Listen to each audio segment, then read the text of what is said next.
Assalamualaikum warahmatullahi wabarakatuh. Perkenalkan, saya Muhammad Reza Ridwan dengan NPM 1940401028. Baiklah, saya di sini akan menjelaskan pengembangan sistem teknologi informasi metode alternatif. Yang pertama, definisi. Sistem merupakan suatu kumpulan dari komponen-komponen yang saling berintegrasi sehingga membentuk suatu jaringan kerja dalam melakukan suatu kegiatan guna mencapai sasaran tertentu. Selanjutnya, sistem teknologi informasi merupakan sistem yang menggunakan teknologi informasi. Istilah yang digunakan adalah sistem informasi, information system, dan sistem teknologi informasi atau informasi teknologi sistem, secara bergantian dengan makna yang sama. Selanjutnya, teknologi merupakan suatu yang dapat mendorong terjadinya perubahan ke arah yang lebih baik ataupun untuk mencapai kemajuan. Selanjutnya, informasi adalah sekumpulan dari data-data yang telah diolah sehingga memiliki sebuah nilai atau arti yang berguna bagi penerimanya. Selanjutnya, perbandingan metode konvensional dan metode alternatif.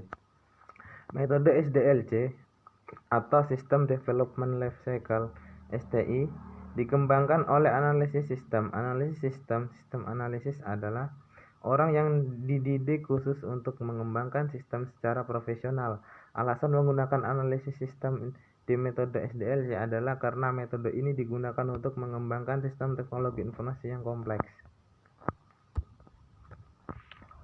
Selanjutnya, metode paket. Masa sekarang paket banyak tersedia di pasaran karena banyak aplikasi bisnis yang bersifat umum, seperti aplikasi akuntansi, keuangan, dan aplikasi-aplikasi lainnya. Paket yang tersedia dapat berubah program aplikasi yang sederhana sampai ke program aplikasi yang lengkap dan kompleks.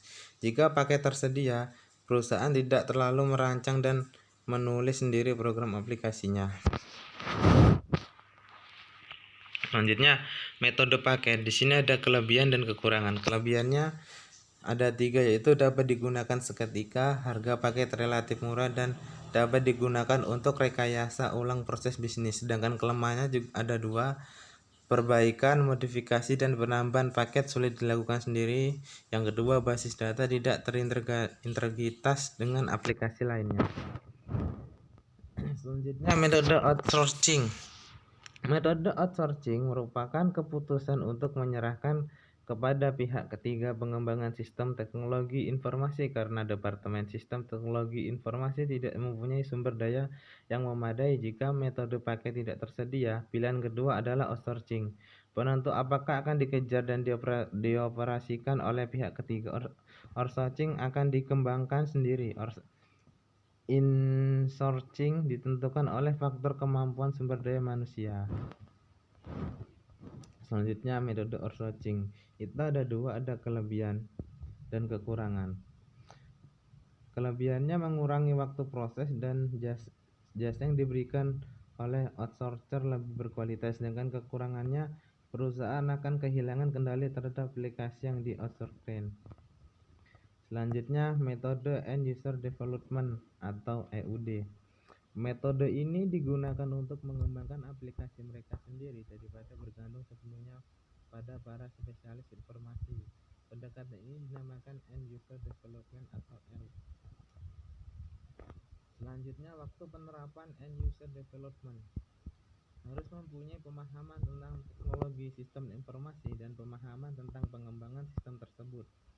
Tahap-tahapan dari Nolan Stack dapat digunakan untuk menentukan timing dari Youth. Nolan memberikan 4 tahapan, yaitu inisiasi, initiation, ketularan, configuration, dan kendali kontrol, dan matang ngatur.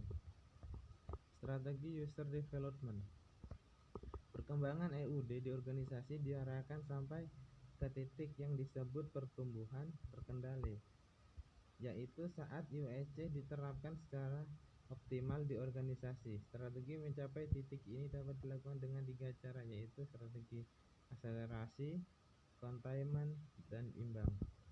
Strategi akselerasi atau acceleration menekan pada kecepatan ekspansi dari penerapan EUD dengan pengendalian yang kurang diperhatikan.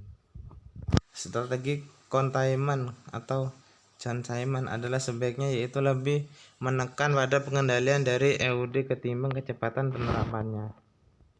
Mungkin hanya itu yang dapat saya sampaikan di materi ini. Kurang dan lebihnya saya mohon maaf. Saya akhiri. Billahi taufiq wal hidayah. Wassalamualaikum warahmatullahi wabarakatuh. See you next time.